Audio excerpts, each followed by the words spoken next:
ప్రభు స్తోత్రం. ప్రభునందు ప్రియమైన దేవుని పిల్లలారా, ప్రభుని యేసుక్రీస్తు వారి పరిశుద్ధ నామములో మీ అందరికీ శుభములు, దైవాశీస్సులు. అనుదినం దేవుని మాట అనే ఈ కార్యక్రమానికి మిమ్మల్ని ప్రేమతో ఆహ్వానిస్తున్నాం.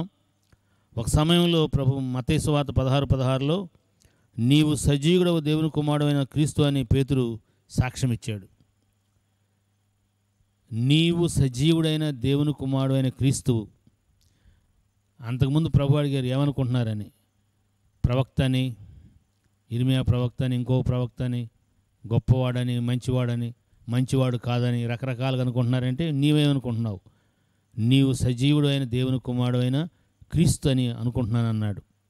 ఒక సమయం వచ్చింది, మరి ఈ మాట ఒప్పుకున్న పేతురు గారే ప్రభువుని విడిచిపెట్టి పారిపోయాడు.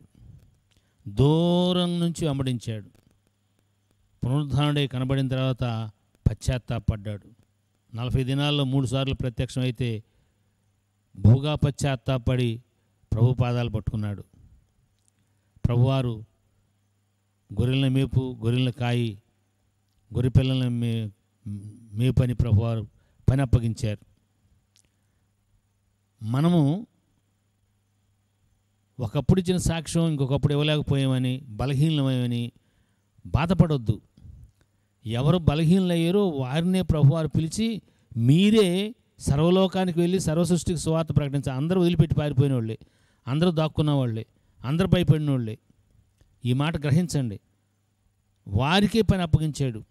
నీవే విషయాల్లో ఈ దినం భయంతో, బాధతో, వేదనతో బయలుదేరబోతున్నావో, ప్రయాణంలో ఉన్నావో, నీ ద్వారానే దేవుడు కార్యాలు జరిగించాలని ఆశపడుతున్నాడు. ఏ విషయాల్లో భయపడి దాక్కున్నావో, ఏ విషయాల్లో బలహీనపడ్డావో, ఏ విషయాల్లో అధైర్యపడ్డావో వాటిని నీ ద్వారానే చేయించాలని ఆశపడుతున్నాడు. That is the greatness of god. Yesu Kristu ప్రభువారిలో మనకు ఇవ్వబడిన ఆధిక్యత అది. ఇది నమ్ముట చేతనే, దీనికేమీ మాయమంత్రాలే ఉండవు. ప్రభువు చెప్పిన మాట విశ్వసించుడు. ఇవాళ మనం విన్న మాట ప్రకారం అయ్యా పడిపోయి పారిపోయి దాక్కున్న వారిని ప్రేమతో చేర్చుకుని మీరు సర్వసృష్టికి వెళ్ళి సర్వసృష్టికి సువార్త ప్రకటించమని సెలవిచ్చేవయ్యా.